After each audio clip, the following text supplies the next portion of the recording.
What's up, guys? Welcome back to the JP and Trav show, live from the JP and Trav YouTube channel, also live from Travis's X. As always, it's your host from the most JP, and to my right, I have my esteemed co-host, brother, and friend Travis J. Davidson. Travis, how you feeling, bro? Man, worn out, really. Just trying to obviously get ready for the combine, get all these agents and players and scouts contacted, and then I'm the incoming OU Club of Tulsa president, so had to get all the scholarship stuff done, and just been busy, man. Been busy and been fighting with people on Twitter, pulling a JP.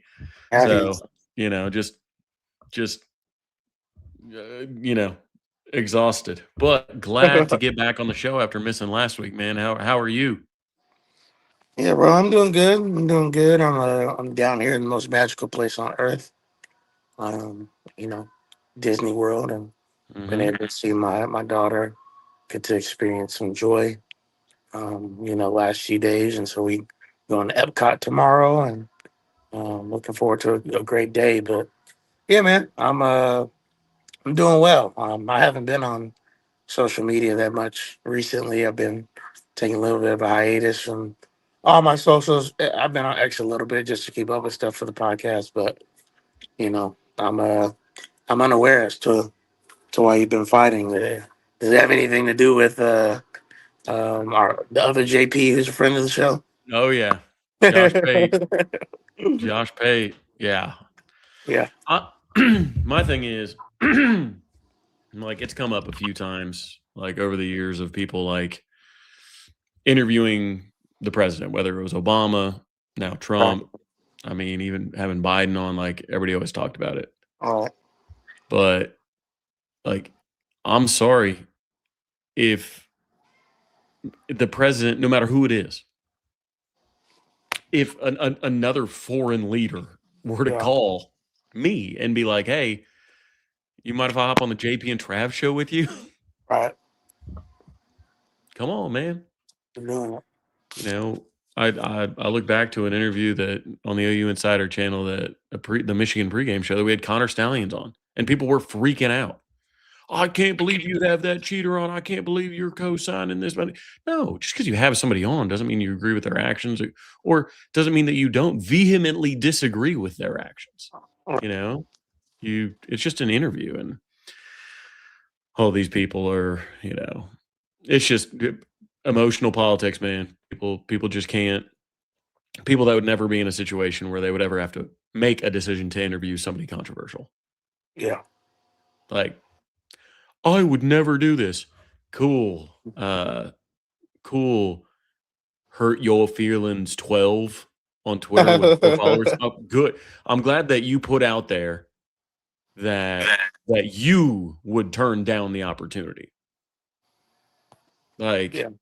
Yeah. it's the same people.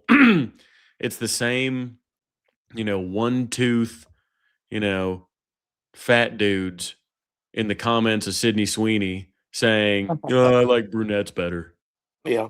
Bro, you don't got to worry about it. Like, you don't have to. Yeah. Doesn't matter. You will never be in a position where your opinion matters on this. I'm sorry. Yeah. Like, I'm sorry. Good for Josh Pate that he's put himself in a position that he's had to make the call of whether to accept an interview with a sitting president or tell him no. Yeah. You know how far you have to come in your media career to have that opportunity? Yeah. Good for him. Yeah. Good for him. Like, and you know, all these burners and this, that, and the other. I wouldn't. Okay, cool. You know, cool. Like, just like you, you know, just like you think Sydney Sweeney, that one hair doesn't lay right on Sydney Sweeney. Okay, cool. Your opinion will never matter on this because you'll never be in an opportunity to act on this. So, Right. anyways, that's my opening rant. So, Yeah. Yeah. I saw a little blip on it before I got on the podcast today, and like you said, we're just in a polarizing time, yeah, and people are going to be like, if you do this, then it means you do all of this, right? And that's this it's just a dangerous space to be. So, but we're not here to, obviously discuss the likes of that. What we are here to discuss is a big time hire by the University of Oklahoma and one Deland McCullough, or is it Deland? Is Deland Deland is how they Deland were saying it on the radio. So Deland McCullough, whose boys both came to Oklahoma, Dea and Desan, obviously, um, and who's been a running backs coach in the NFL, has been a running backs coach at USC, at IU, at obviously Indiana before, you know, but under Kevin Wilson, and was most recently the running backs coach at Notre Dame collegiately.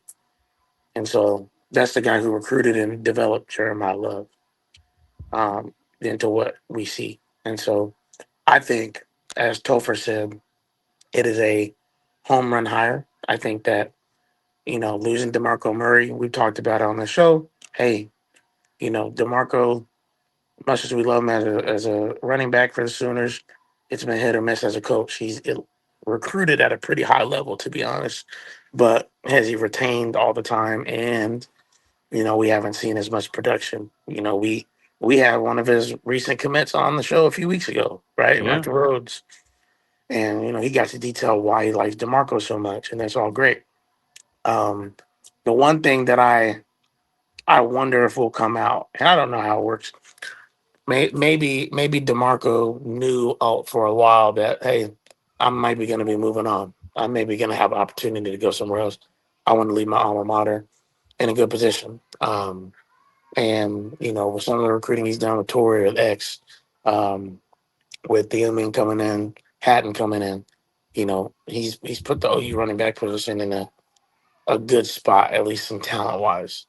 Now let's see if a new voice can inject some life into the running back room, because the reality is, whether whatever you want to attribute to when it comes to DeMarco, I think the fact is, at the University of Oklahoma, it's hard to believe it can get worse than what we've seen the last couple of years. yeah. It's always been tough with DeMarco, back and forth, right? Because it's like, yeah, he could recruit well. He recruited blue chip talent, and I know everybody feels a certain way again about Taylor Tatum and how Gavin Sawchuk, and Javante Barnes, went through the program, and we haven't had a 1,000-yard rusher since 2022. But I mean, he left the room in good shape. He recruited well. I think Deland McCullough is going to be an upgrade because he's done it at every level. Keep in Yeah, mind, from a player perspective, obviously DeMarco Murray reached high heights. Well, from a coaching perspective, DeMarco Murray had really not reached very high heights, right? He was running backs coach at Arizona, and then he was running back coach at his alma mater at uh, Oklahoma. Now, Oklahoma, obviously, big time job, blue blood job. That is a high height for most. Um, but Deland McCullough has a Super Bowl ring with the Chiefs. He coached the Raiders. He coached at USC. He coached at Notre Dame. Like, he's got multiple NFL teams and multiple blue bloods. He's been associate head coach of a blue blood. Like, from a coaching perspective, he has a far better resume than DeMarco Murray. yeah, So, yeah, I think it's an upgrade. We'll see. I think it'll be interesting to see how we measure, like, like how do you measure if it's a good hire, right? Is it if Micah Rhodes stays committed? Is it if we have 1,000-yard rusher this year, or if we have you just is it the eye test? So I think yeah, it's interesting as we have these conversations, like how are we going to measure this? How would you measure it? And I want the yeah, chat to get in on this too. How would you measure whether, like, how would you determine the grade on this hire? Recruiting, development. What does that development look like? What does recruiting look like? yeah, yeah. I'm interested in that as well. I guess I would measure out based off production at the end of the day. more than anything. I mean, Okay, obviously but we. what's the production number? Like, is it like yards per carry? Mhm. Is it a 1,000-yard rusher, or what is it? Okay, I got you. I mean, I would say, let's say both. Like, I think having close to, if not, 1,000 yard rusher, and then on top of that, yards per carry. Oh, But there you go. Chat, let me hear your how you would grade, not like how you would grade the actual hire. How will you judge the hire after 1 year?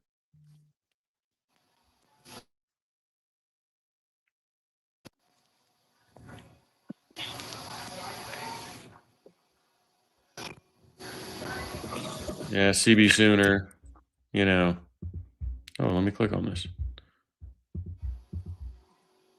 Oh, I'm not logged into yours, so I can't click on the comments. There you go. or he could always recruit, but development was the big question with him. Yeah, I mean, who could we say that he developed for real? Eric Gray, maybe. Yeah, I mean, I had I mean, I had coaches tell me, "Hey, look, Eric Gray got better year over year because DeMarco taught him patience." That's the last time I heard anybody tell me about DeMarco, like actual specific DeMarco development.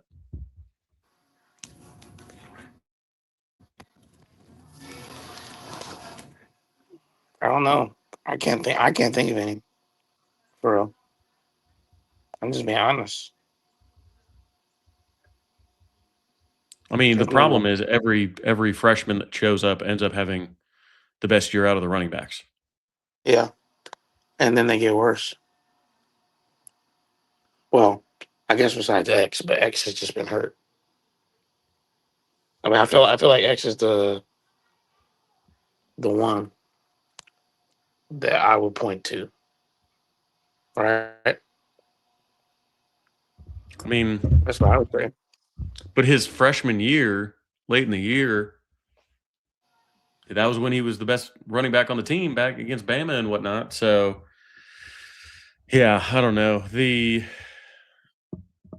list of Deland McCullough accomplishments, it's long. And the list of LeBar Brown, the Michigan DB coach, is long. Yeah. Jason Witten, you're like, okay, you take a flyer on an NFL Hall of Famer, that Hmm. won a couple back-to-back state titles as a high school coach in Texas. But the other two are like just best hires available. Like who has recruited well, who has developed well, who's coached that they're not going to show up to Oklahoma and be. And I'm going to say some things here that are not shots at our coaches. But as far as I know, this is the biggest job that Brandon Hall has ever had. He was DC at Troy, came here. This is the biggest job Miguel Chavis has ever had. It's the biggest job Nate Dreiling has ever had. Like a lot of these guys that you hire, they've turned out to be really good. I think that Oklahoma, especially the defensive side of the ball, you have to give Brent the benefit of the doubt. But like there's something to be said for going after guys who you don't have to just use well, he did a lot with a little, so now imagine what he can do with a lot. You can just say, oh, this guy did a lot with a lot, and this guy did a lot with a lot. How about we just put him in a position and give him a lot? Does that make sense? Like you're hiring guys that you don't have to hope are able to, coach at this level or recruit at this level or anything like that. Like these are guys that have been in the big stages. They've played in the big games, or they've coached in the big games. They've they've gone after the big recruits. They've been in the living rooms, everything like that. So I think that I don't know. I think that matters, and I think they really cared about that in the last two hires. Yeah. Yeah. No, that makes sense. I'm interested to see what Micah decides to do. Yeah, me too. But also, like, if Micah goes elsewhere, it's like he said that that DeMarco was a father figure. Like, I mean, obviously his own father. I don't want to be disrespectful, but he Yeah, had said it's like a father-son relationship. Like, yeah, there are other guys that were recruiting Micah, and now yeah, there's a brand new guy that he's got to build a relationship with. So, yeah. like, it's not like he's starting from scratch with Micah Rhodes. He was in the NFL. So So he's starting from scratch. So if Micah decides to decommit, I'm not holding that against Deland McCullough. I mean, I would love for him to get Micah to stay and keep him in the boat, but like there are other coaches that have been recruiting Micah for a while, and Deland's going to have to get up on that. But he's recruited. Um, he's recruited well. He's developed well. One of the reasons Micah said that he liked DeMarco so much was that he'd done it, right? He'd done it, he coached it, he blah, blah, blah. Like, Deland should be able to use that recruiting pitch nationally, right? Hey, I've developed running backs into big time, college players. I've recruited big time college players. I've coached, you know, one of the best rookies in the NFL, Ashton Genty. I've won a Super Bowl as a running backs coach. Like all the things that DeMarco Murray had, they were all as a player. Now, like you aren't worried. Like it's like Dion teaching defensive backs. It's like Dion can't teach you to run a 4-2. DeMarco Murray, he had some natural gifts that allowed him to be a great running back. Like Deland McCullough is a great running back coach, and we are hiring for the running back coach job, and I think that's important. Oh, JP back in the house. yeah, I'm sorry. What did I miss? What'd you say? Just talking about the difference between, obviously trying to keep, uh, you know, trying to keep Micah committed, but at the same time, it's like the recruiting pitch is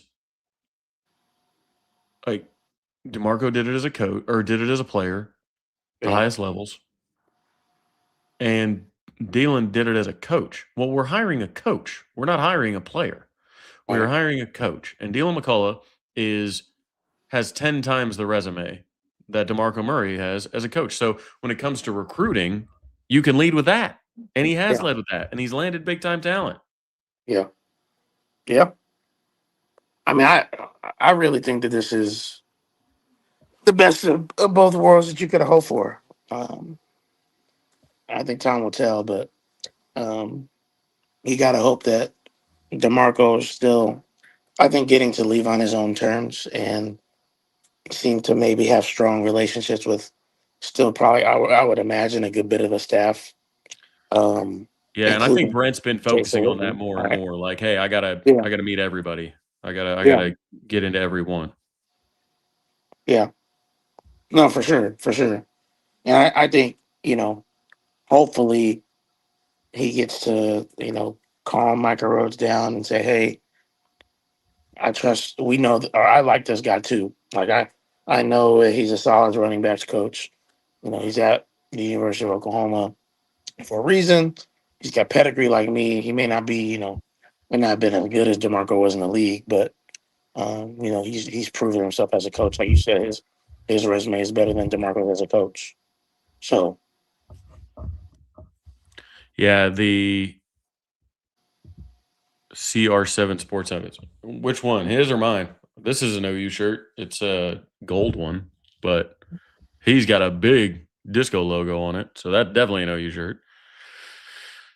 I don't know why I can't click any of the comments, but yeah, that's weird. one of the comments says, "I'm sort of relieved we didn't hire any alum or former player." And I made a point about this as, look, I don't think you should hire a person because they were a former player, but I just don't think that you should eliminate a candidate because they were a former player. Yeah, Like there are advantages that come with a former player if they have relationships on the staff and understand the standards and this, that, and the other.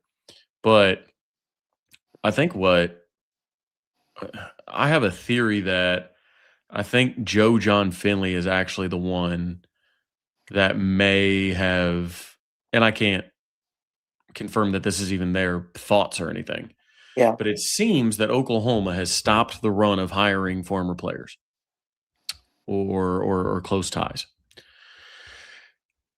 I think Joe John Finley's last year is the reason for that because everybody in that building liked Joe John. When I brought up to people inside that building, how the fan base felt about Joe John, a lot of them were shocked. They're like, "What do you mean? We all love Joe John. Oh, Joe John's the best. He's the nice like." And they were out of touch with the Yeah. pulse of the fan base. All right. So, like, part of me wonders, like, the fact it took so long to get Joe John out of the building. I think it was those relationships and maybe a blind spot to those relationships that kept him around longer. So maybe that now they're just like, look, we're just going to go get the best available. If he's not doing the job, he's not doing the job. Yeah. Yeah. I mean, you're right. Offensive side of the ball needed a jolt. We know that. We know that. We understand that. So I don't know. It'll be interesting to see um, kind of what happens. And I mean, at this point, like you said, we can't really go any lower. Now, Trav, we didn't get to talk about me and you together. We didn't get to talk about the cornerback hire um, Nope. from the University of Michigan. What are your thoughts on him? Again, I mean, his 8 recruits that he signed, 7 of them are blue chips. He's got a good history as well. Um, I mean, I think it's another hire that's best available. I think that if you can't point to a single like link between like a player and a coach, like, and you hire them away from a blue blood that's won a recent national championship, like, you have to assume that they just hired the best available, right? Because as far as I know, he wasn't looking to leave Michigan. Yeah, So, it's not like he'd gotten let go and we picked somebody up off free agency. Like, no, you went and took Michigan's defensive backs coach. And he was yeah. over the whole secondary. So he was over safeties and corners. So he'll Oh, just be over corners at Oklahoma, which is good because there were some Michigan people that said that he was trying to combine the rooms and it just didn't make sense from a coaching standpoint. yeah, But um, it's I think it's a good hire. I think both coaches. I think Witten was the one that needed to rebuild the room, but I think when it came to both other coaches, they've got good room. Like they've got a lot of young talent. You know what I yeah, mean? Like any corner coach you hired gets to come to an SEC power, a blue blood, get paid very handsomely. Oh, and they have Cortland Guillory and Eli Bowen, 2 former freshman All Americans at each corner spot. Like, sign me up. You know what I mean? Like, he's got and he's already got 2 commits in the 2027 class. Like, I think he's in a great situation. And yeah, again, I think both of them were just best available hires. yeah, yeah. How can you be mad at what Brent Venables as well, and really also Jim Nagy have gone out and done? I mean, here's my question for you. Obviously, there's some sort of alignment here, but do you feel like this more Jim Nagy or is this more BV? I think there's a like I said, I think there's a shift from hiring OU friendlies. Hmm. And I think that's a mutual thing. I think that Jim Nagy may have or may have not, I don't know, spoke with Brent Venables about, hey, like, you're a relationship guy. You love people. That's one of the reasons you're so good at this job and so good at recruiting. But those relationships cause a blind spot in your ability to move on from coaches. Yeah, So let's not put that blind spot into play by not hiring coaches that have worked for you or played for you. yeah, That makes sense. So I think I think while that was collaborative, I think the actual going out and getting the hires was more of a Nagy thing. yeah. which again we're loving to see. Um, Trav, OU baseball, they've started out pretty hot. Yeah, they have 4-0. And that's the thing. It was always the pitching is always going to be there under Skip. People were just scared of the unknown with 3 new Yeah, starters.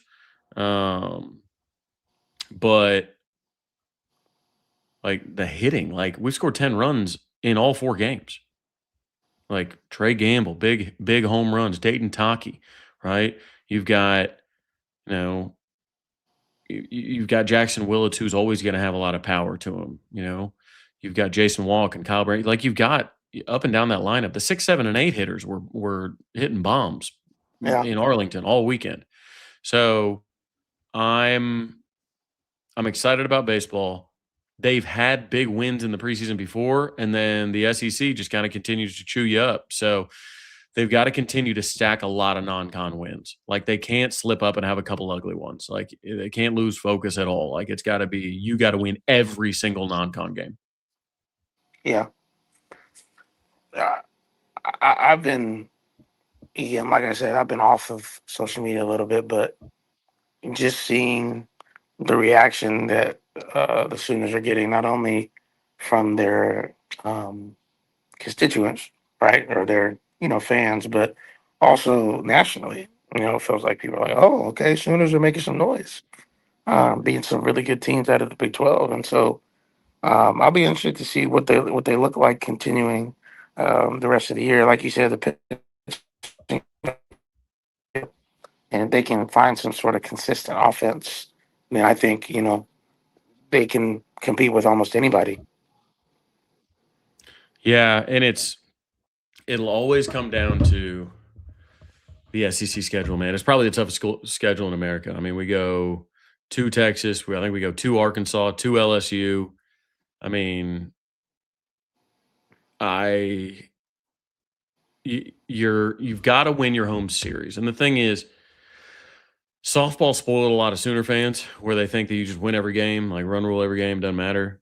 Like Yeah, baseball's going to lose some series. Like if you can, JP, if you ask Skip Johnson if he would sign up to go 500 in the SEC this year, I think he signed. He says, "Hey, show me where to sign." yeah, The eighth place team in the SEC, and maybe I shouldn't say 500. Just say eighth place in the SEC. The eighth place team in the SEC is probably a top 15 seed. yeah, Like that's how crazy this conference is. yeah, So I think that you know they just got to remain healthy. They got to keep their arms. Thing about Corder Ager, he's a freshman. He's going to be the Sunday starter. He looked really good in his opener. But he's a freshman, they're going to have a book on him eventually. The grind of the SEC schedule, he's got to stay focused. He's got to deal with his lumps. He's going to get beat up a couple times by some of these lineups. He's just got to stay focused. And him and Cam Johnson as well. Last year when he faced adversity, it didn't go well. But this year, he faced a little bit of adversity in that first start, came back and struck out 11. You know what I yeah, mean? Worked a breaking ball that we didn't see last year. So you're really hoping that, those guys can kind of, stay locked in and deal with a schedule that the committee respects.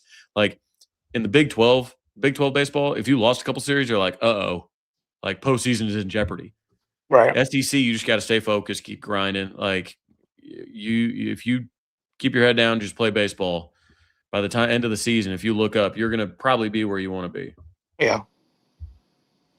What are your thoughts on OU softball start, Trav? Obviously, we know that they dropped one already, and a lot of people are like, "Oh, here we go." And then since then, it doesn't mean that they've necessarily played the stiffest competition, but since then they have dominated. Really, Yeah, yeah, and the offense is really carrying them. That team, as any team in any stick sports, you're going to go as far as your pitching goes, and that's what yeah, I mean. With the pitchers that are out there, like that's tough because you're going to run into the Geordies of the world, and you're going to run into the Kennedys of the world. Like this isn't baseball where you can't ride just one arm. Like if you get an elite arm, you may be able to ride it all the way if you're softball. So Right. Oklahoma's gonna have to keep that offense hot no matter who they're going against, because I don't see a Jordy Ball or an Alex Storako, Yeah. that's really going to carry you home on this one. Yep. No, I agree. I feel like we felt like that, for a good chunk of last year, and it's just going to have be their new reality until they have somebody emerge that can be that girl. But right now, like you said, the offense is going to do what it does, and the reality is we know that they're held to a crazy high standard. Oh my gosh, like they're not number one. Oh my gosh, they didn't win the national championship last year. What's going on? It's like, man, they won four in a row. Everybody has their day. So I'll be interested to see what this version of the Sooners looks like. They're still recruiting at a crazy high level. So we know they're crazy talented. Yeah. We know Patty can coach. And so I don't think anybody's just going to be like, oh, yeah, we're not scared of the Sooners anymore. I think obviously they're still going to be a super formidable opponent. But um, basketball, let's touch on that a little bit. And we can, you know, circle back to football. The men's team, they gave us a glimpse or two, but continue to kind of just be who they are. And I think it feels like everybody sees the writing on the wall with Porter. And with the women's team, you know, I think they're doing really well. They're I think what 11 now, just beat Georgia tonight, and have got some marquee wins like South Carolina on their resume.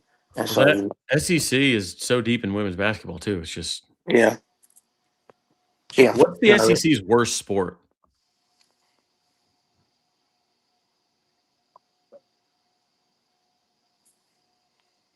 mm. I mean, I would have said for a while, I would have said men's basketball, but not Is recently. it football? I mean,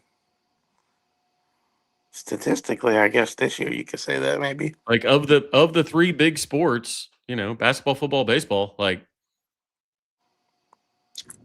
is the SEC's weakest sport football? That's kind of crazy to think about. I mean, Hockey, they didn't play in the national title game this year. yeah, Like, but the Bama superpower may be dead. I don't know. It's crazy to say, right? Because when we talk SEC move, that's all we're thinking about, right? Is, yeah, oh my gosh, the base or the hot the geez, the hockey. Kirby's got me tripped up. The football, the football, the football, the football. And yes, the football's been very good, but when you read through the national champions of baseball, it's like, good God, they're all SEC teams. yeah, yeah. I don't know. That's just kind of a. You need to tweet that. That might be a banger of a tweet because I don't know what the FCC's best sport is. Yeah, it's got football's got to be the worst. Oh, because yeah, Vandy's. I don't know if Vandy's got it this year in baseball. They'll be good, but Yeah, yeah. yeah, there's definitely no weak sport in the SEC. I mean gymnastics, fire as well. On top of the stick sports, like you said, and yeah, the SEC's just deep. They are. Um, so I figure we can preview this now, Trav, and we can discuss it more in depth. I would imagine next week, and there's every reason to believe that next week we'll be doing a live show um, together because Trav will be in Indianapolis consulting and for the combine, and he'll be at my house. So again, where we'll do it, we haven't talked about yet. But with that being said, next week is probably going to be a heavy combine week, talking about our guys and just what we've seen in general. But previewing that, what are we expecting? I think from just general, like baseline, from the Sooners at the combine next week. I well, first and foremost, I'm expecting the conversations around Oklahoma's defense to change because, like, when you when you look at Oklahoma, like when you look at just the general casual fan talking about Oklahoma, like the casual side tends to lean offense because everybody knows the quarterbacks' names, especially with how popular John Mateer is. But there are still a lot of people that forget that Oklahoma won all their titles with defense. Yeah, And with 8 of the 10 Oklahoma athletes that are going to the combine being defensive players, I think it starts to turn that conversation around from a casual perspective. Like they're watching the combine going, "Oh, who's running the 40? Oh, it's another guy from OU. Oh, defender? Oh, okay. Oh, another defender's doing this. Oh, another Oklahoma defender's doing this." I'm seeing mock drafts with Oklahoma defenders in them. Like yeah, while Dion Burks might be, is going to be one of your top 2 or 3 guys picked, like it's still it's still a defensive class, and is I think that's important for Oklahoma. I think it's where they want to be under Brent Venables. I think with that comes a label of toughness and competitiveness and all that. So I think that's going to be the story. Is Oklahoma is a defensive program now. yeah, yeah. What are your thoughts Um, on it? I'm excited to see guys perform. Man, like I am over the moon to see what Grayson runs in the 40. Like I think Grayson has already made himself some money, right, in the Senior Oh Bowl. yeah, oh it's big time money in the Senior Bowl. But I think if he can run the 40 that I think he can, I think he has even more on the table to win and to go higher. I think right now, I think I would choose him as a solid third round prospect, maybe at worst fourth round. But I feel like solid third round. I think if he runs the 40 time, I believe he could run like I don't know, a 4.9 or something like that, or something great. Like I think you're talking about him in the second round potentially at some point Well, in because the part, production's there. well, in part of kind of my I don't know, one of the points about Oklahoma being seen as a defensive power and a defensive factory of, man, these guys sent 8 defenders to the combine. That's pretty crazy. Like, what that does is it starts influencing people, right? It starts influencing scouts. It starts influencing GMs to say, wow, I need to take one of those Oklahoma defenders. When's the last time you heard that? Yeah, Kenneth Murray? yeah, and it was just him. Yeah, and they just looked at him and they're like, okay, that's a football player. Like they saw the Army game and they're like, all right, we're taking this dude in the first round. But one of the things I cannot get out of my head is Oklahoma's had 2 first round defenders taken in the last 20 years. Like Yeah, I continue to say that, and it doesn't get any harder to it doesn't get any easier to believe, I should say. 2 first round yeah, defensive draft picks in the last 20 years. We had 2 number 1 draft picks at the same position that also won the Heisman in back-to-back years. And yet we can only have 2 first round draft picks on the defensive side of the ball in 20? Yeah, that ain't good. So, I'm hoping that, this defensive yeah, class going to the combine. I'm not saying, look, if R. Mason Thomas can creep up into the first round, I think he's going to be, early second. But if he can creep up there, man, he would end a drought for Oklahoma. And I think that's so much of the difference, right? You got Oklahoma guys on offense in the NFL, right?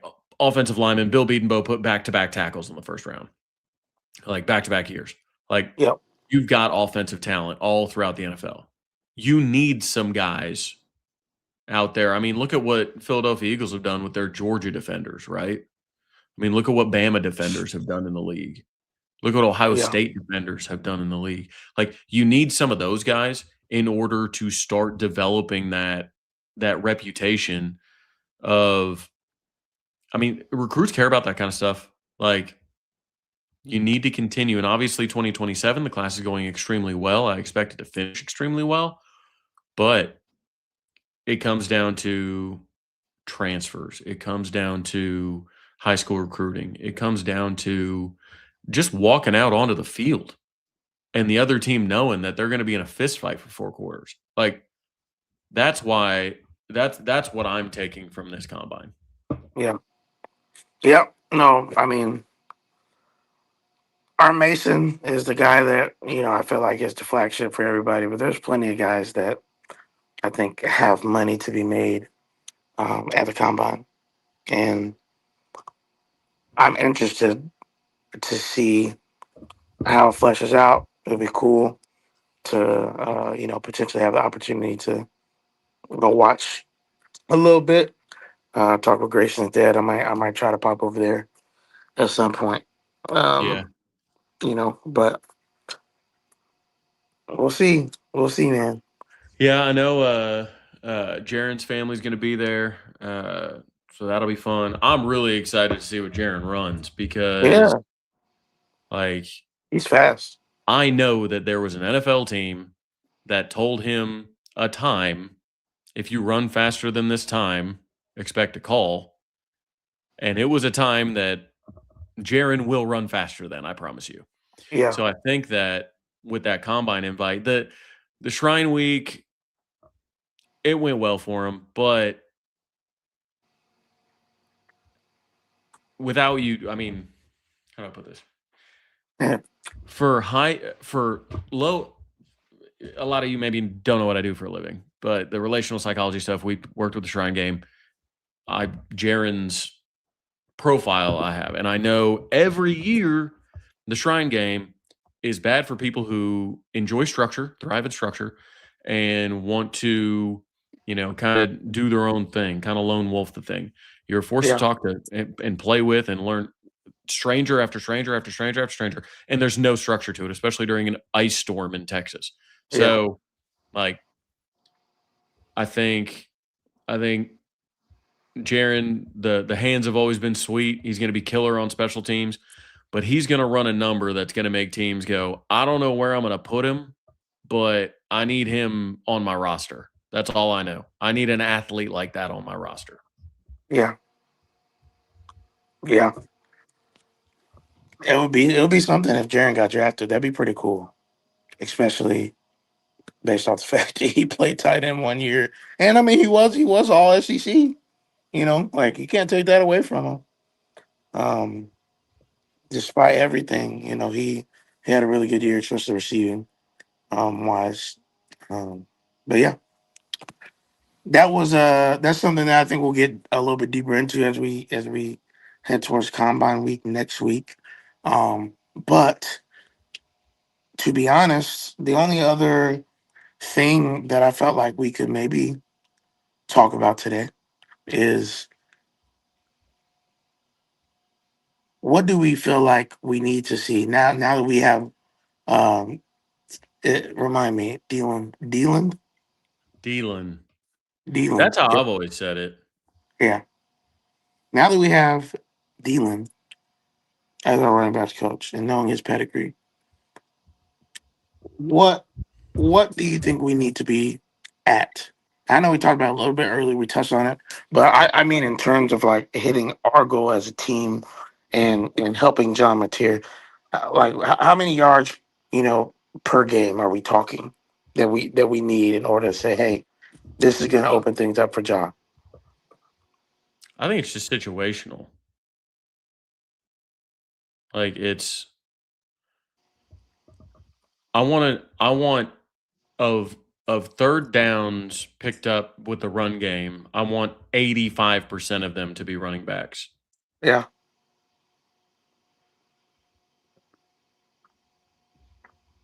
yeah. Do you feel like it has to be third and what, less than four in those situations? I think we can pick up 3rd and 5s on the ground. You Yeah, know, look at Indiana this year, right? They were picking up 3rd and 8s, man, 3rd and 7s. it's Like, true. what did we have to do last year? God, I hope Isaiah Satania can get open on a quick out. God, On I a hope he can crosser. get open on a crosser. God, I hope our offensive line can. I hope our tight ends can hold up against NFL defensive ends.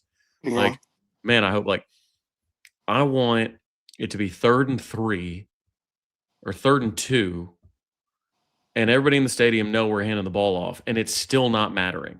Like, you still pick it up. yeah, yeah. I agree. And we haven't seen any of that hardly the last 2 years, really. Um, it's something that I felt like watching the playoffs this year. I saw teams. I'm like Miami, for example. Like Carson has some moments, but the reality is their offensive line, their running game with their running back, like that's what had them be successful, and they were able to play the style of ball they wanted to play because of that. We oftentimes couldn't. The only time where I felt like we really did that for real this season was at Tennessee in the second half. Like other than that, I can't really name you a game where I felt like, hey man, we did what we needed to do.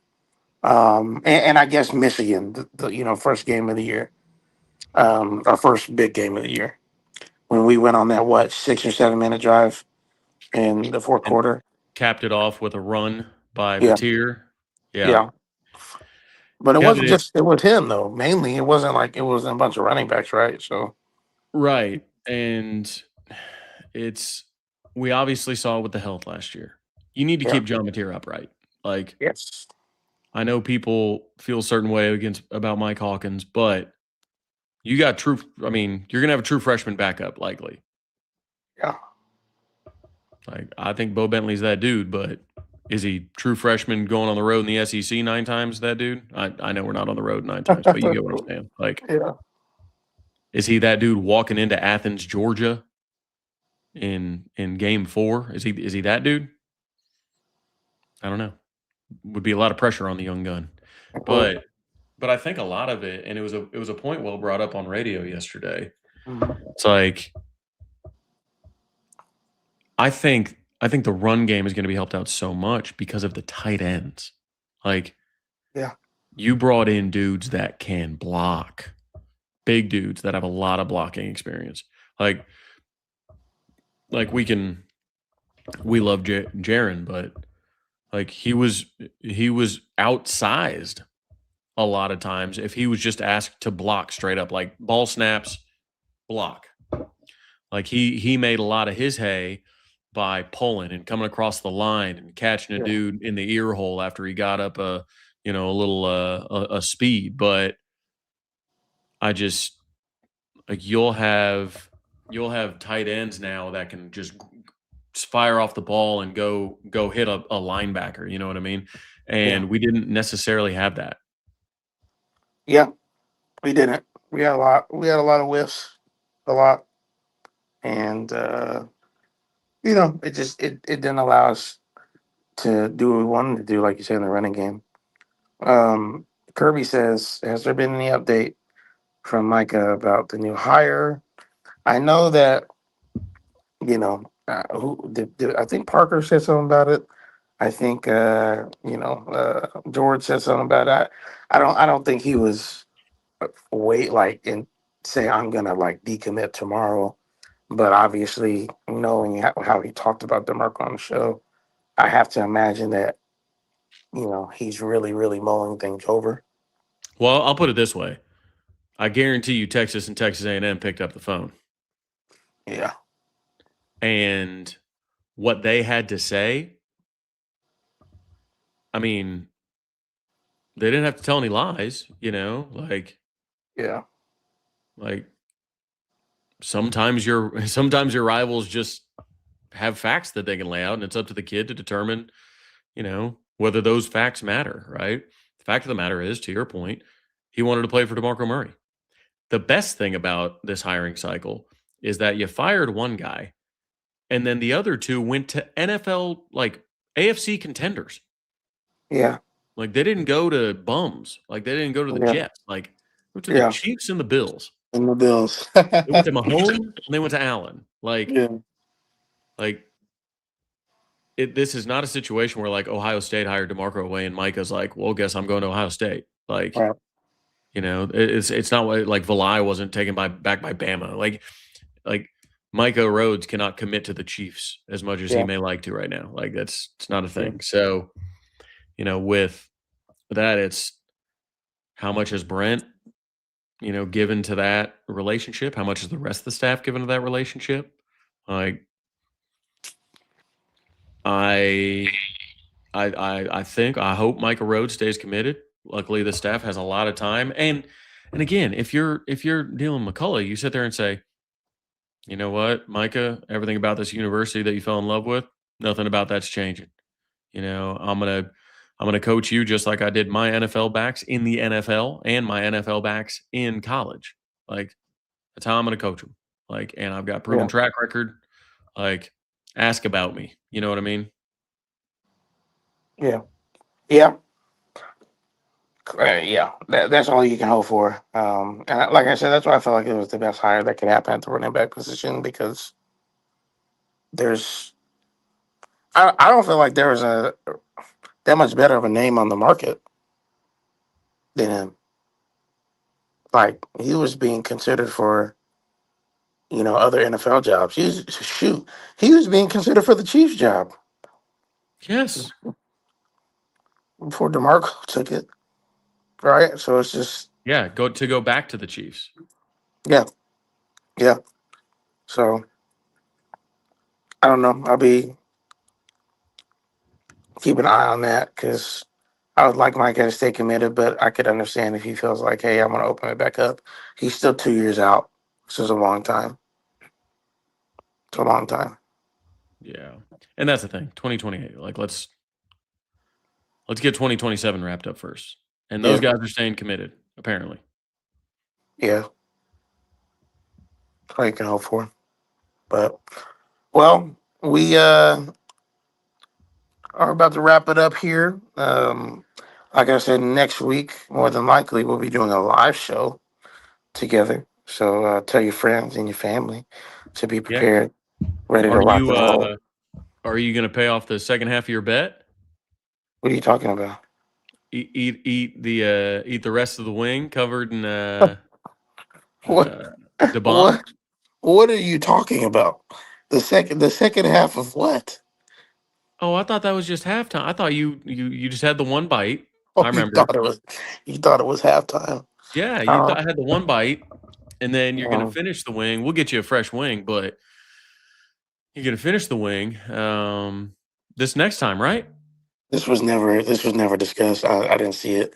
You put it in the fine print or something because I Yeah, don't remember. I don't remember signing off on that. Um, yeah. we can get wings, if we want to do that, but I don't. I didn't hear anything about. Hey, my birthday's on Monday. Maybe I don't know. We might have a wing, might have an Elmo, birthday dinner. I don't know. I don't know. I don't know. Hey, hey, we'll figure it out, man. We We'll will figure it out. figure. Oh, softball tied 4-4. We got to talking all big, and softball is Who are they playing? trying to work through it. Who are they playing today? I forget, to be honest. Hmm. I got a lot of live bets for the golf tournament going on right Cal now. I'll tell you that. Fullerton. Okay. Well, Hey, those Cal teams, they could be dangerous. gotta watch out for them. Got to watch out for them. Yeah. Let's see. So, Boom. Yeah, I'll be watching a little golf tournament tomorrow. That's sounds what I good. that's all I'll be doing. I got a lot of action. A lot of action. But yeah, Cal Fullerton. Those West Coast teams, man, Yeah, they're all talented. they are. That, that's where they used to dominate the sport for a reason. It used to be a Pac-12 sport. Yes. But That being Yes. said, we should not be tied with Cal Fullerton. Yeah. It's a game for whatever reason. So Luckily, a tie 4-4 game with this offense, like could still be a run rule. So yeah, seen yes, it yes, happen Kirby. The before. West Coast is the best coast for women's athletics. I couldn't agree more. At least it used to be. At least it used to be. But Yeah. anything And else? I I know know we it's got started late for everybody today. I yeah. was running a little behind, and then, like I said, I was busy, just busy. So It's been busy. It's been a busy few months to start the year, and we are obviously ever trying to catch up with this news cycle. But yeah, we'll be live next week. I have no idea what Trav's talking about, so don't come expecting anything crazy. But it's always fun. We get to do it together in person. We'll be talking about the combine. We'll continue to talk about winter workouts and as spring ball gets started up. But other than that, man, y'all have a great night. We appreciate y'all. We love y'all. And Boomer. sooner. Oh.